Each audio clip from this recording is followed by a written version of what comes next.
Breaking news చూస్తున్నాం. మాజీ మంత్రి వైసీపీ నేత జోగి రమేష్ సిఐడి విచారణకి ఎట్టకేలకు హాజరయ్యారు. విజయవాడ తాడిగడపలో ఉన్న సిఐడి కార్యాలయానికి ఆయన విచ్చేశారు. వైసీపీ హయాంలో చంద్రబాబు ఇంటిపై దాడి చేసిన వ్యవహారంలో జోగి రమేష్ పై కేసు నమోదైంది. అందరికీ తెలిసిందే.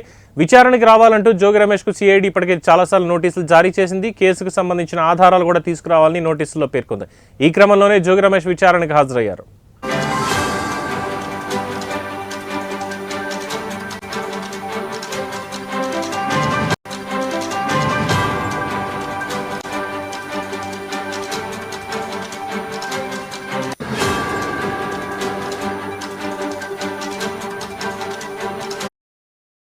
ఇరవై 21లో చంద్రబాబు ఇంటిపై జోగి రమేష్ తన అనుచరులతో కలిసి దాడి చేశారు. దీనిపై తాడేపల్లి పిఎస్లో కేసు నమోదైంది. ఆ కేసులను కూటమి ప్రభుత్వం సిఐడికి బదిలీ చేసింది.